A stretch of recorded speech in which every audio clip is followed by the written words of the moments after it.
Welcome to the Blogger Genius Podcast, brought to you by MiloTree. Here's your host, Jillian Leslie. Hello, everyone. Welcome back to the show. Wow, what a time we are living in. The word that just keeps popping up for me is unease. I just feel like everything is off balance. But that is why I'm going live with this interview early, because I want to give you more balance, especially in your online business. I'm interviewing Matt Molen from Personalized Paths. He is my email marketing guru. And what we are talking about is how to move your business in the right direction during this uncertain time, how to be there for your audience and still build your business. Also, for those of you who have not yet started your entrepreneurial journey, David and I have started a service called MiloTree Blog Start, where we will set up and optimize your WordPress blog for you. Setting up a WordPress blog can be tricky. There's a lot of tech, there are a lot of settings, there are a lot of features, and we know how to do it. We know how to set you up and get you started on the right foot and be there for you with any technical help you need. So it's milotree.com/blog start. And if you're ready to take your fate in your own hands, definitely let us help you. Okay, this interview, I think you are going to really get a lot out of it. What I love about Matt is he gives actionable, practical, real tips and ideas. And for those of you who need to feel inspired, this is the interview for you. I got off this call and I just felt a lightness and an excitement and a way to really be there for my audience. So without further delay, here is my interview with Matt Molen. Matt, welcome back to the show. I am so excited to talk to you right now. Well, Jillian, thanks for having me. I know that there's a lot on people's minds right now, and you and I have been chatting a little bit. I think there's some things that people could be doing in my area of expertise that they're not doing. And I just wanted to have a chance to talk about it a little bit. And first of all, I have to say, you reached out to me yesterday and you said, hey, do you want to talk about how people can respond to this just very uneasy time? And I will tell you that you gave me a feeling of solace because of the normalcy. Like, of course I want to talk to you because when I talk to you, things are normal and we're talking about business. And even just when we got on this call, hearing your voice, I said that to you. I said, oh, it just feels comforting, mostly because I'm doing what I normally do. And I'm not, by talking to you, I'm not checking the news and I am not thinking about my family and all the worries of the world. So I want to thank you for reaching out and for just giving me, let's say, 45 minutes of normalcy. Well, thanks I love that you think of it that way, because that's how I've been thinking about it, is that most people right now, myself included, are feeling very uneasy, very uncertain, not just about blogging, but about life in general. And I'm getting all these emails. You are too. In fact, I got one in my inbox. It kind of made me laugh. It was so ridiculous. It was from a life insurance company that I don't even have a policy with. And the message was, hey, this life insurance company is open. Okay. Thanks so much, guys.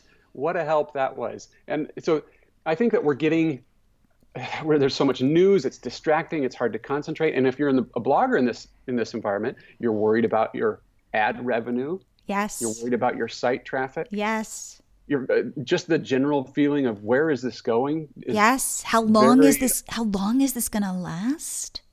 On top of that, our routines are disrupted. So that's weird. It's hard to focus. And then I think that I've seen this other thing, and I feel it too, is this desire to reach out and help somebody somehow. Yes. Yes. Now, all of that usually is leading up towards paralysis or a lack of strategy going forward. Now, Yes. my area of expertise, of course, is with email marketing specifically for bloggers. I have the benefit of talking with content creators every single day about their email.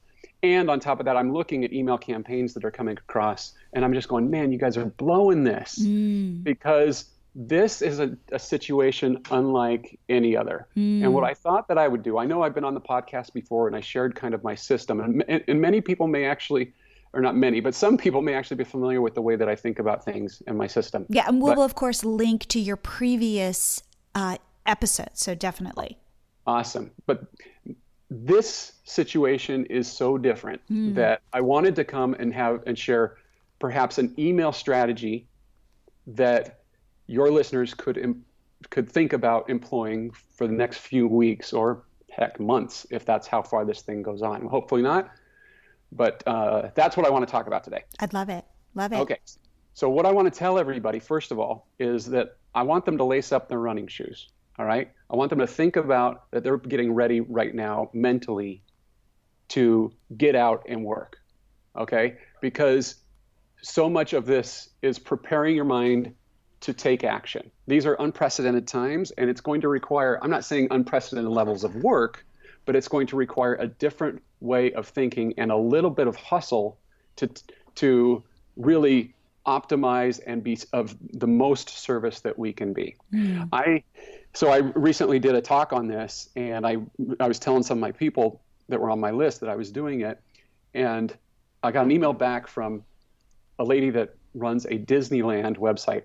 Her website is 100% about Disneyland, and her message to me was, email saved me so far. And what I'm going to talk about today, and I'll come back to her name is Jessica, and I'll come back to Jessica's story at the end about what she did, but email saved her. Think about what her life what it must be like with her site. Disneyland closes. She's got nothing to talk about. Yeah. Nobody's doing any searching. Her ad revenue has got to be tanking. They're not buying her products. So for her, she is probably staring down the barrel of an uncomfortable gun, if you will. So what I want to start with, though, is that I want to start with an overarching principle. This principle always works. This is the principle that I live by for marketing in general, and that is solve your readers' problems. Love it. So solve your readers' problems. If you keep coming back to that over and over again, it's going to change the way you think about your opportunity here. So let's talk about email in general, what to send to your subscribers right now. I have seen, you've probably seen this too, and I don't fault people for sending this. They're sending emails that say, how can I help? Now, the spirit behind that is, I want to help you. I want to know what you're going through. Here's the problem with that, though. Everybody is uncertain because this is new to all of us. Yep. Your readers, they don't know what they need. Exactly. Yeah, you're putting the onus on somebody to tell you what they need. Exactly. And they don't know what you can do. They don't know what they need. But you, as the subject matter expert, you do know to a degree what they need within your sphere of knowledge and influence. So the question I have for anybody listening is, what problem can you solve in the right now? How do you provide value in this environment right now? I got some examples of some really positive examples that I got of some emails from people. Just today, I got one from the Best Ideas for Kids. It was 100+ indoor activities. Okay. Yep. There's a lot of moms with kids at home. That solves a problem. Yep. I received one 8 days ago, which I thought was almost prophetic, but it was, don't panic, be prepared, free 14-day meal plan and shopping list. That was from Favorite Family Recipes. And one of the subheaders in there is, a little planning can bring great peace of mind. And so I thought that was good. I got another one that was an activity binder for teens. So some people are understanding the value that they can provide to their readers. But let's talk for just a second. There's some blog categories that are really hard hit. We've got travel, we've got fitness, we've got finance, just lifestyle in general. Who's thinking about even Easter activities right now? Absolutely. I think in terms of fashion, for example, like the last thing I want to do is buy clothes right now. I'm in my pajamas. So let's just, the brainstorming activity that I would do if we had people in the room here together is I would say, look, let's think about it for a second. Fashion blogger, travel blogger, finance blogger, fitness blogger. What problem can you solve for your readers right now? If I'm a travel blogger, look, and I actually do have a travel blog on the side. We need to be thinking about what's going through our readers' minds right now. Well, they're sitting on vacation plans, maybe not right now, but down the road, they don't know should they keep them. What are refund policies like? What are cancellations like? Is now a time to actually book cheap flights in the future? Do I go look for hotel values right now? As an aside, we have some trips planned out late in 2020. Those hotel rates have dropped.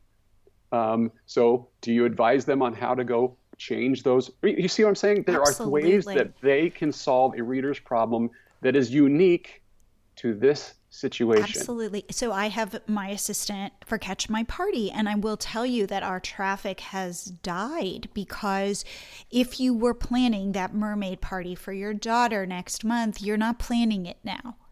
What we did, so we have a content schedule where we have our blog posts blocked out for a couple months, and we literally said, oh my God, we seem tone deaf if we are posting about fun summer party, even summer, because who knows? And what we did was we stepped back and we said, people are home. Our users are typically, our visitors are moms. How can we bring some festivity or some lightheartedness or just something to moms? And what we thought about was, a couple things. One, how do you plan a virtual party? What platforms can you use to do that? What kinds of games can you play online with a group of people? What if it's a group of, 5-year-olds versus what if it's a group of 15-year-olds? And we're right now building out a bunch of content about, how would you do that? Or we give printables away for things like, we have like game night printables. Well, guess what? You know what? Maybe for your family, you could print out a couple printables and put out some games and have a game night just to break up the monotony or just to have a little bit more play in this stressful time. So it's amazing how quickly we said, oh my God, our normal content doesn't work anymore. And we understand because my assistant and I are both stressed out, like what would we want? And that's kind of the direction that we're heading in. I love that. And you know what that tells me? This is the type of people like you who get into this business for this reason is to innovate. It is to create. And quite often we get into a rut, we get into our routines, and we stay in our lane. What this is forcing you to do is look at your expertise and twist it a little bit, turn it on its head, and come up with the solutions to the problems using your expertise, what you know how to party. Right. And being able to convert that into today's dynamic. Wow. I could see NBC News interviewing you just because that type of content is going to be so readily available or so readily adopted. People are going to want that. They want to have some fun for all the reasons we've been talking about. So that's the power, though. When you figure that out, that's the power of having a robust email list, because the traffic isn't necessarily coming to the site now. Now we need to use our list and drive people to the site so that they can absorb it, so that they can then share it with their friends. Absolutely. Because, for example, I don't have the time right now to be hanging on social media, to be like, let's go to Pinterest and just kind of browse around. Right. But if something comes into my inbox, I probably will open it. Exactly. So if you and your team and everybody within the sound of my voice, if they write down 3 to 5 problems that they can solve for their readers in this current situation, and maybe different problems than they otherwise would have been. And the good news is that in most cases, you probably can leverage your existing content. You just have to twist it a little bit. Now, sometimes you're going to have to make new content. Yep. But times, that's what I was talking about. We got to lace up our running shoes. It's time to hustle. The next question that I want to address is, how often should you now email these people? Ooh, so, good question. One of the most common rebuttals, I guess, from people that have not adopted email is, I don't want to annoy people. Well, yeah, you know what's annoying is that email from that life insurance company. Yes. That I didn't ask for, and it did not solve a problem I call for them me. the tone deaf emails. Like, how many have I gotten in the last week? They're not solving my problems, therefore those are annoying. However, it's not spam if you're providing value. If you are solving your readers' problems, especially right now, they are all ears. So let me give you a little analogy. I used to work in the daily deals industry, and in that space, as you can imagine, e-commerce Q4 was huge, but especially Black Friday weekend. There are deals left and right. We sent so many emails, and people absorbed the emails. They wanted the emails because they're deal seekers, and they wanted to know, what was hot then. Would that activity have been appropriate at a different time? No, that would not have been appropriate. But for you, Jillian, with Catch My Party, and the example that you just talked about, this might be your Black Friday.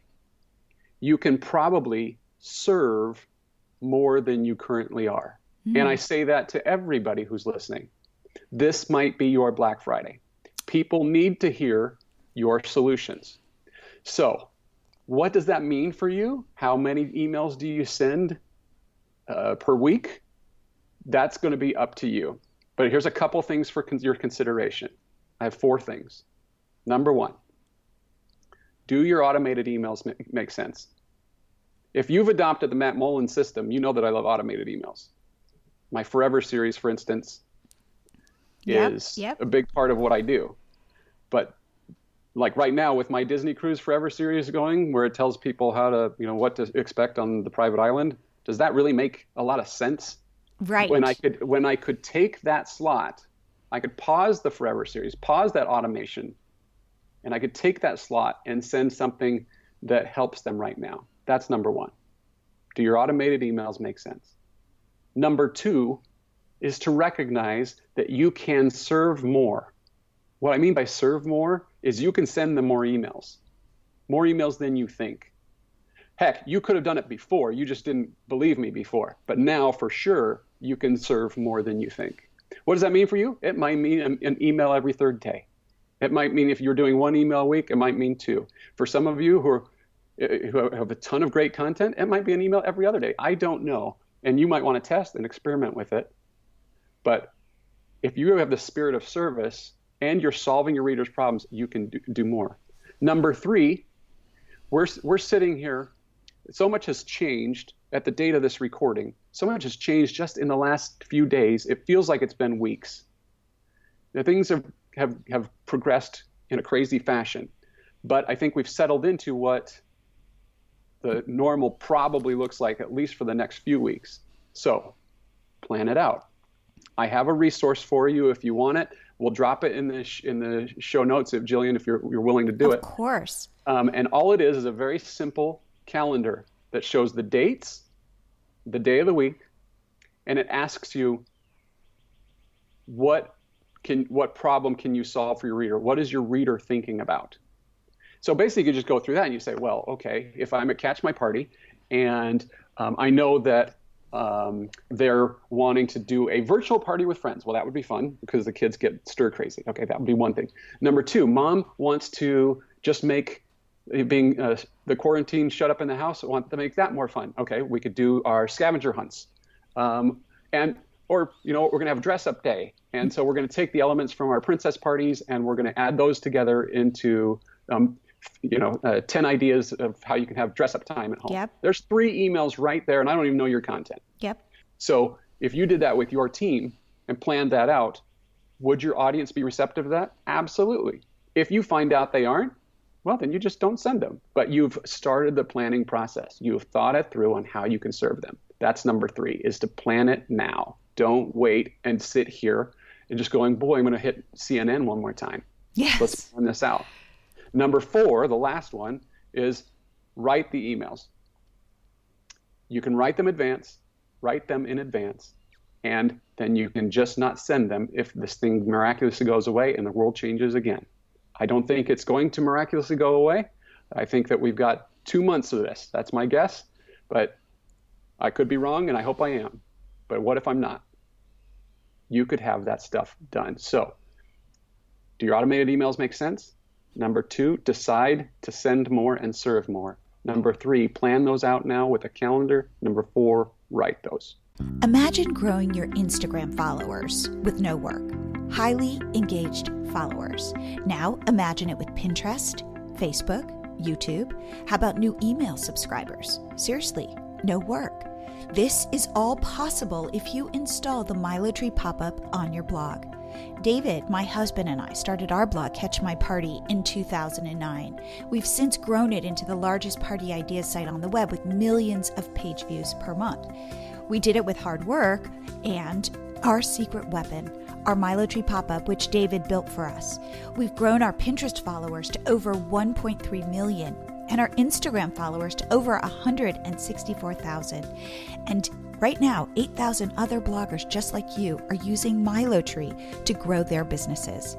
With MiloTree, you can focus on growing one platform or switch between several. But here is the important thing. If you aren't converting your visitors into followers, subscribers, and customers, you're honestly wasting your own traffic. Make this asset, your visitors, work for you. Since we're bloggers, we get bloggers. So we've optimized MiloTree like crazy. It's a snap to install. It won't slow your site down. It's Google friendly on mobile, and it's so darn cute. You can even add animated sparkles to your pop-up if you like. Sign up now and get your first 30 days for free. Please pause this episode and head to MiloTree.com to sign up. I know you will thank me. As a bonus, once you sign up, I'm going to send you weekly actionable business tips to help you grow your business. I've been at this a long time and I have a lot to share. Remember, your scarcest resource is not money, it's time. So let MiloTree free up time for you so you can focus on the other important parts of your business. So what are you waiting for? Hit pause, head to MiloTree, and sign up today. I think that if you can reach people where they are, this is something I've been thinking a lot about, which is, I want to touch you, Matt, where you are. But let's say I'm freaking out in my brain. I don't want to touch you with that. I want to touch you with me in my highest self when I've had a moment to kind of calm down. Does that make sense? Absolutely. People want to be led. They want to be helped. But I don't want to be the authority, meaning I don't want to be like, guys, look, you don't have to worry about this. This is going to be over in 2 months. No, I want to say I'm vulnerable. I'm feeling this way. And I have a solution for you that worked for me. And I'm just going to put my hand out and gently lead you up 2 steps so that you can have a little bit more calm or peace or whatever. But I'm not 4 flights up. You don't have to solve the virus thing for them. All you have to do is help them with one little aspect of their life during that time, and you achieve hero status. Absolutely. I just sent an email to my list because I was feeling just so much unease and so much confusion, but I had a moment of clarity. What I did was I took my to-do list that has been there, that's written on like a scribbled piece of paper, of all the things I hope to get to, right? And all I did was I took that piece of paper and I took a new, clean, fresh piece of paper, and I took my to-do list and I just organized it on a new piece of paper. That's it. And I can't tell you the peace of mind that gave me. Sure. And I wrote an email and I said, here's something that worked for, this is really a very I have all these feelings, and I feel really vulnerable, and I'm sure you do too.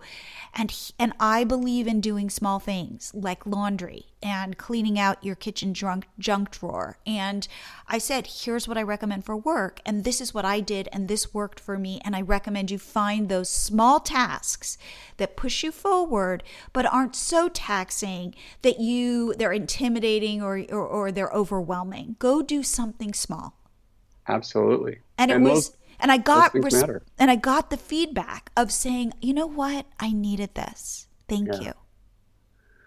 That's fantastic. And I think that's the spirit that I want to convey here is you can do more of that than you are doing. You can do way more of that than you're doing. And what I'm seeing, I saw it from a blogger that I greatly respect. I got an email from her today. It says, I want to help. Fill out this survey. And I really want to help. And I'm sitting there thinking, you know what, how you could help me is you can give me some ideas. You can give me some suggestions on how to occupy my mind or how to make more of this or how to, and that to me is the opportunity. And I know it's in your all's heads. It's just a matter of sending it to your people and sharing that with them. Don't be selfish about it and keep it to yourself. I love that. Yes. With this dynamic comes an opportunity for you to serve more people by getting more people onto your list. I know that is counterintuitive. And maybe what I mean by that is to capture more people and convert out of the traffic that you're currently getting. Even travel sites that are way down, even Catch My Party if the traffic is down. That is through the traditional way we do that is through an email hook, printables, downloadables, checklists. If you listen to my previous discussion on this podcast, last time I was here, we talked about the Quick Start Guide. That's still my favorite. So I'm going to push you to do that. The question is, does your email hook solve their current problem? Does it make sense?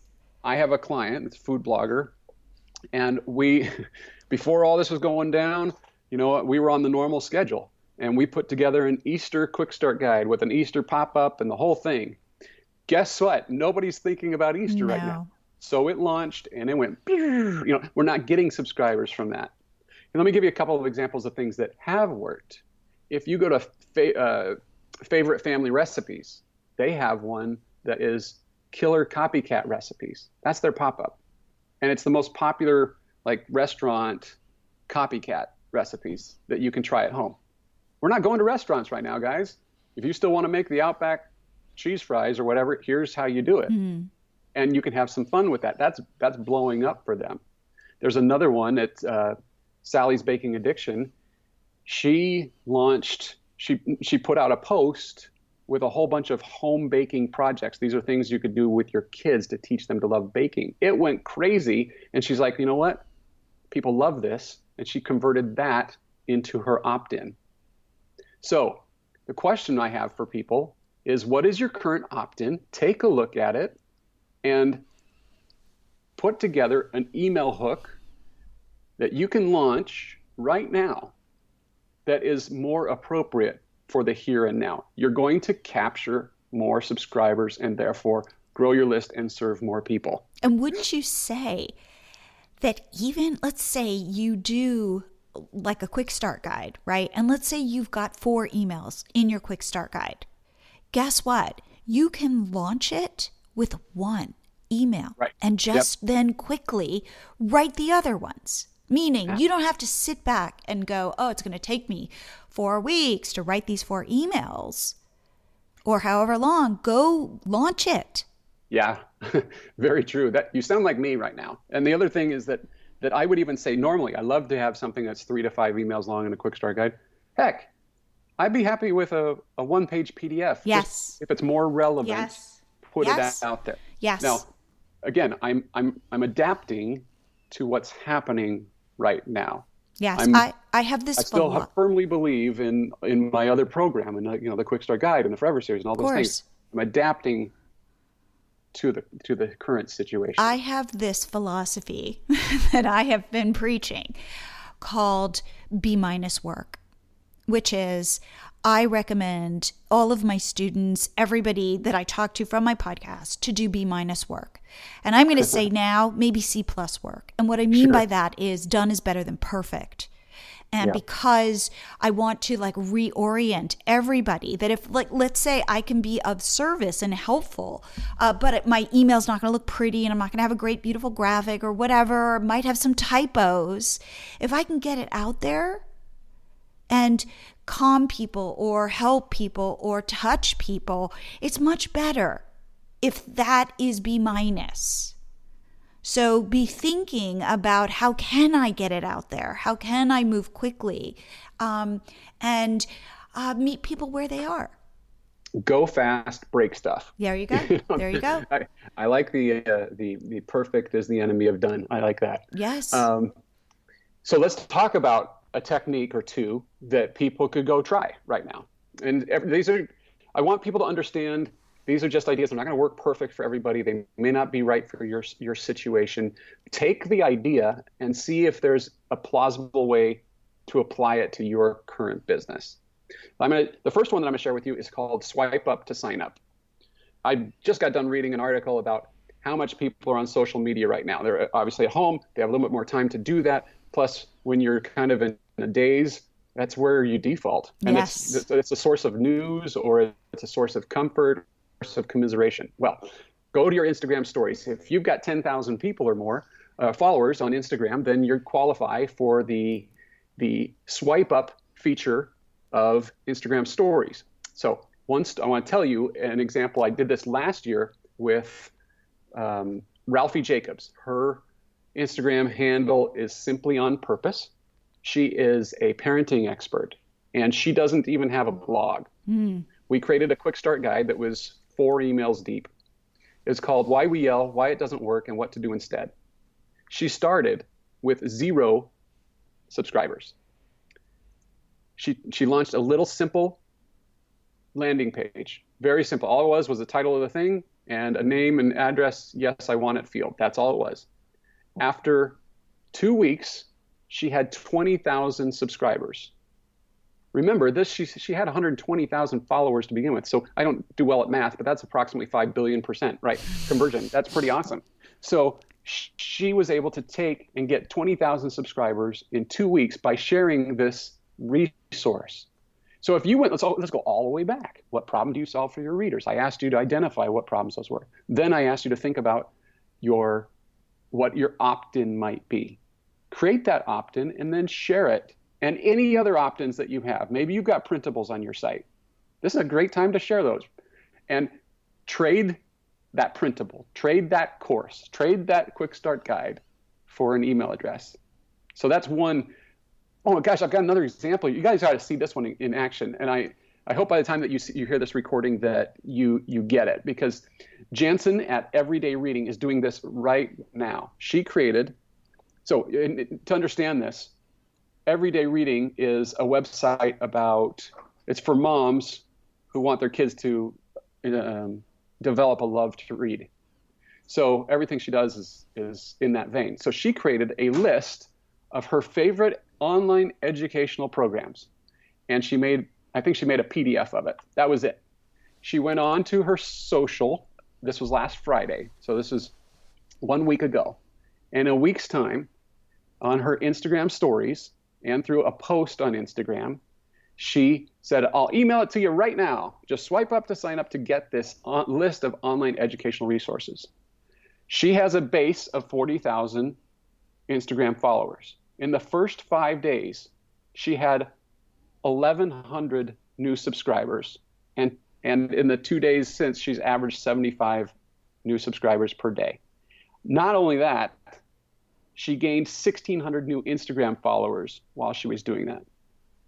That was a curated list of online educational resources that she put together and then shared with them.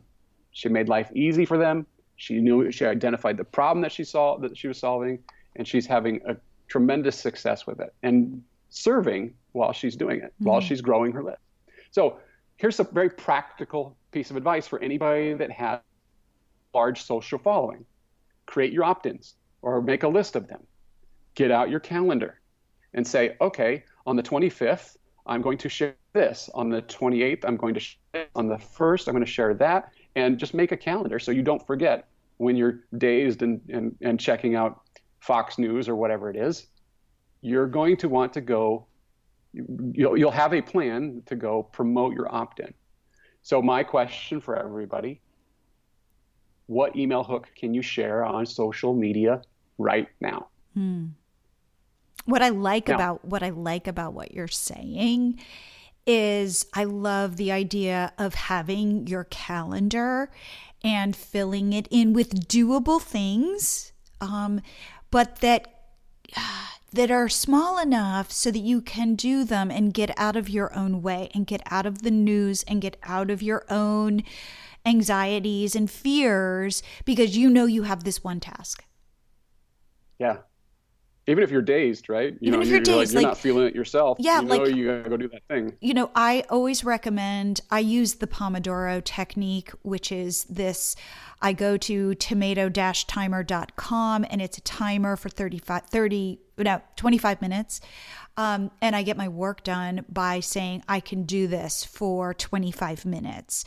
And I find it to be incredibly powerful, and I use it when I have tasks to do that I don't want to do.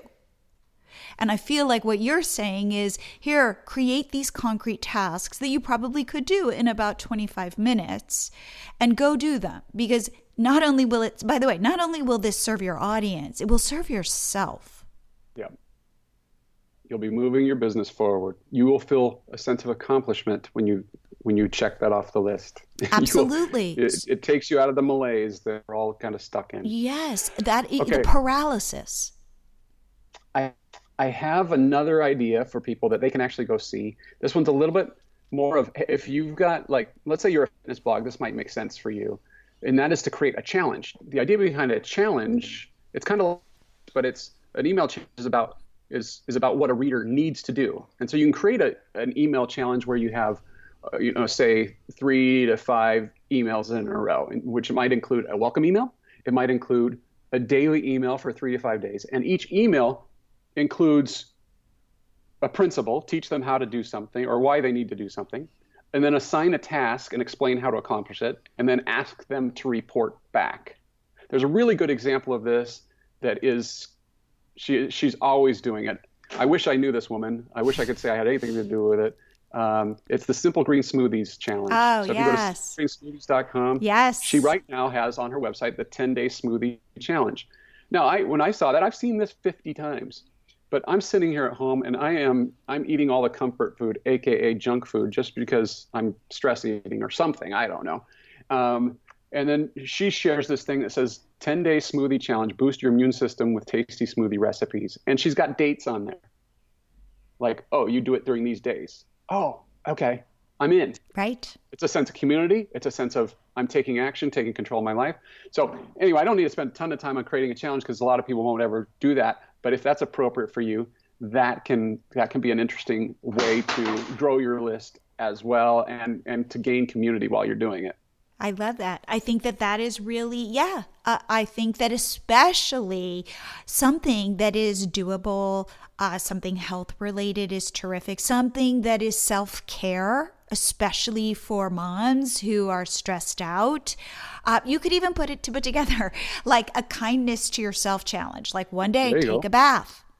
The next day, do a Korean face mask. I mean, whatever it is, just to find a way to touch your audience and help them through this, difficult time.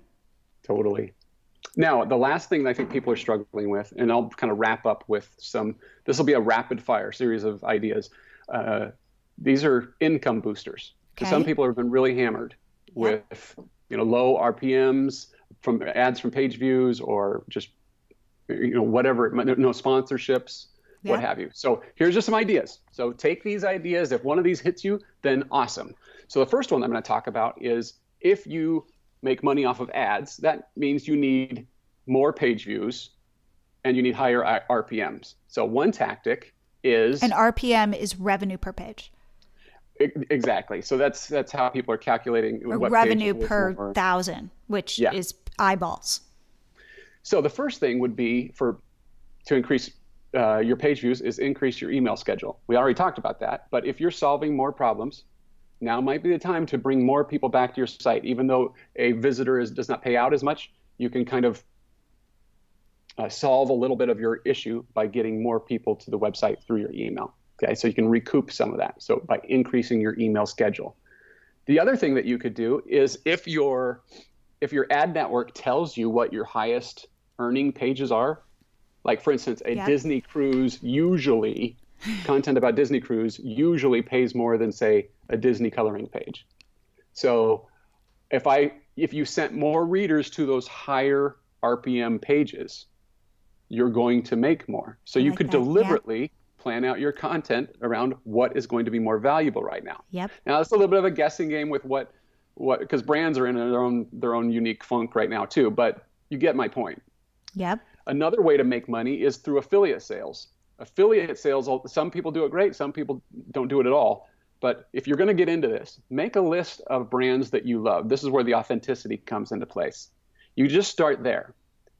One thing you can do once you have that list is you could create a roundup of your favorite resources. If you're a food blogger, by the way, people love the behind the scenes of what's in your pantry, what's in your kitchen, what knife set do you use, and all of that. And especially, how about this? If people, because everybody now is cooking at home, what are the top 5 tools you use to make homemade meals fast?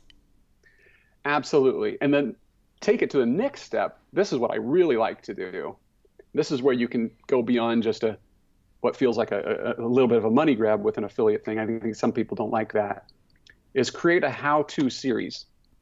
So a how-to series is, Cricut has got an amazing affiliate program. Their business is probably going to not die during this time because maybe we're teaching our kids how to do crafts, or because we're not going out, we use that time for crafting.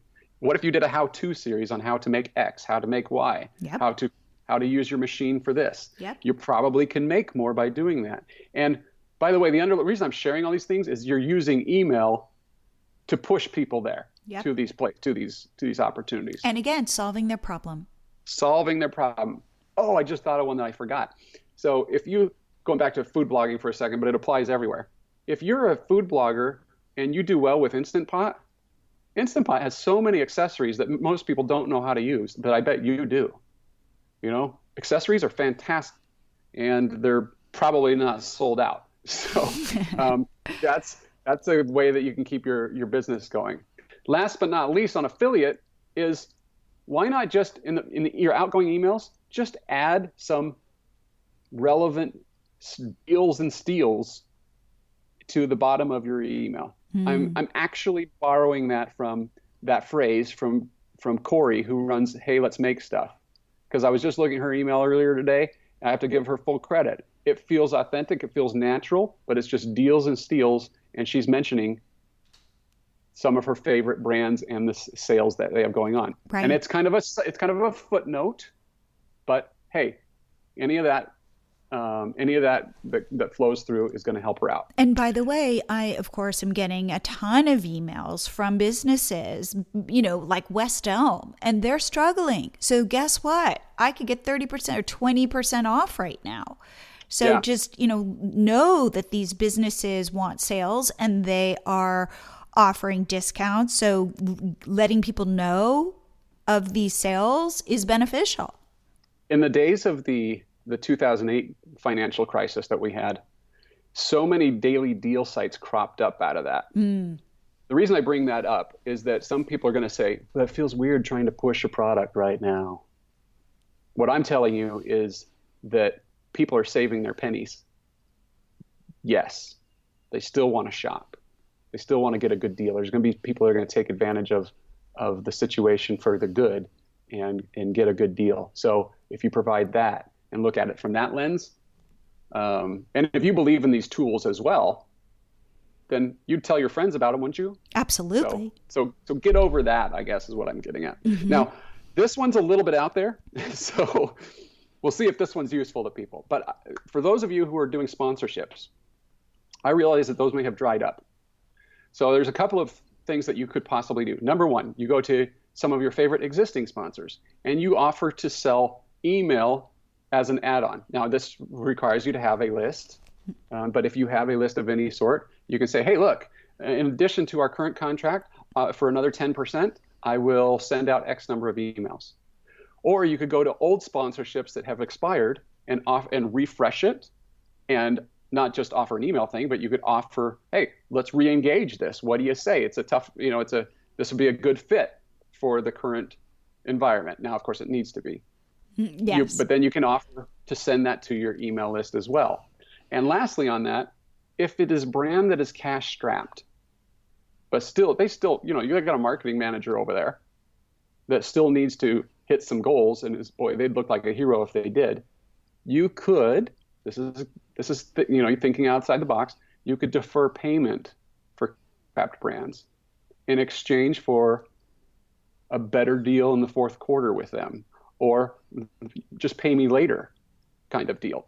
Now, I know everybody's situations are a little bit different. I'm just saying that there are ways to think about this a little bit differently.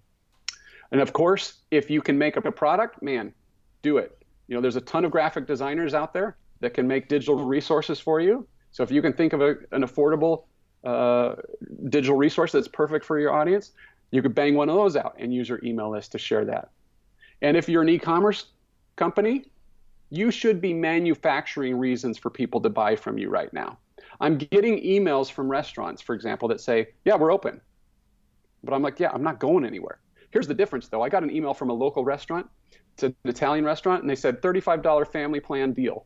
And this is like a little bit higher end restaurant, and it's Wednesday and Thursday only, and it's takeout only, and it includes all these amazing things, and they show pictures of it. And I'm like, I wasn't thinking about going there. But they manufactured a reason for me to buy from them right now. I think that's great. I think that is so great. Again, put your brand in front of people with solutions, and you will break the kind of stupor that people are in right now. And in fact, I might argue that if you do it in a way that is helpful, that is heartfelt, that is humorous, whatever it is, if you can break that stupor, break that haze that we're all walking around in, you will have tremendous success.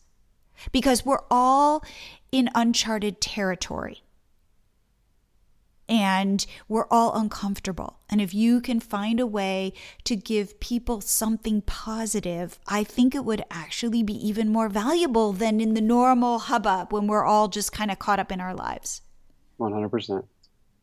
So I want to come back to Jessica. I'm going to close it all out. Remember Jessica, the Disneyland blogger? So Jessica hustled. She thought this through.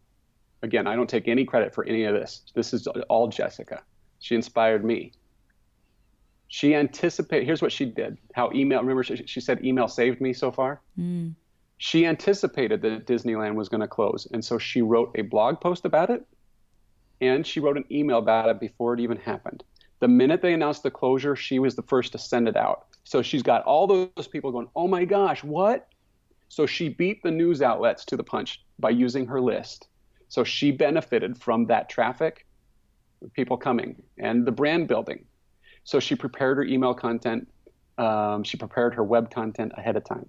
Second, she changed her opt-in to something that was more appropriate. Updates about Disneyland closures. So if you go there right now, thehappiestblogonearth.com, in the midst of this crisis, that's what you'll see. And so she's actually growing her list in the midst of nobody going to Disneyland. But the people who are searching and landing there, she's capturing more of them. She turned off her automated welcome series that was, that pitches, more information about making the most of your time at the parks because it's not relevant at this moment. And she increased her frequency of her sends. Almost all of the things that we talked about here, she did, and she is living. Right, and it seems counterintuitive. Because it's kind of like when you normally zig, you got to zag. Right. And if you catch people when they are vulnerable and you can comfort them or you can provide information or make them feel safe or whatever, they will be that much more loyal. I think that we have so much, this audience, this group has a lot more to give. I think, number one, we've got to pull ourselves out. We've got to put our running shoes on. Number two, we got to think about how we can serve our readers. Number three, we need to change a few things that we're currently doing and be prepared to change back. Yep. This is not an all-time forever strategy. I'm talking about for the right here, right now. Mm-hmm. And we need, but we can take action, and we can help many more people, including ourselves, in the process.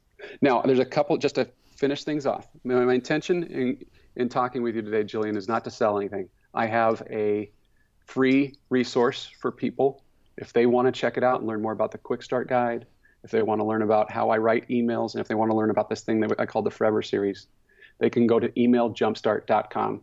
It's free. There's 3 videos there. Each one's about 10 minutes. It's like I'm giving away a lot of stuff there, but it's awesome, and you can go put it in play right now if you want. I was going to sing your praises, and I will say that you are my email guru. I learned so much from you, and you are the real deal. Well, I appreciate you saying so. It's a pleasure to work with you. Look, here's the thing. If I do have a course, if it's not out of place, I will put a 50% discount code on that. I don't think I've ever gone that low before, which is given the circumstances. I'll give it to your readers. If it happens to be the time, you've got time, you want to invest in email, maybe that course would be helpful to somebody out there. I'll give the code to you, Jillian. You can decide. Absolutely. If you can post it there or whatnot. Thank you. But good luck, everybody. Okay, wait, Matt, email, how can people how can people reach out to you if they have questions or want to learn more, that kind of thing? So personalizedpaths.com is my website.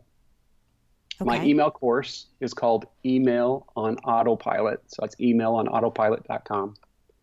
And hit me up. Anybody has a question? I'd love to hear what people do.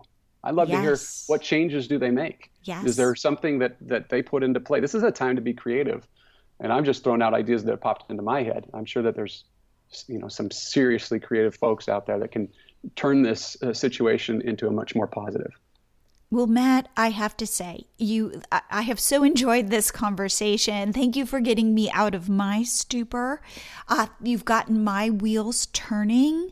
You've made me excited to figure out ways that I can serve my audience and be proactive. I'm so glad. It was helpful. I hope this interview with Matt gave you the inspiration you need to move forward in your business and to see it in a whole new light. If you are looking for more community and want to, especially in this uncertain time, be with other like-minded entrepreneurs and join me, please join my Facebook group called the MiloTree Mastermind Group. I'm in there all the time, and it's such a supportive community of like-minded bloggers and entrepreneurs, people just like you. And I feel like this is a time when we are alone, isolated in our own homes, where we need to find ways to connect and to feel like we are part of something bigger. So please, again, head to Facebook, go search for the MiloTree Mastermind Group, and please come join me. I would love to meet you. And I will see you here again next week. Please stay safe.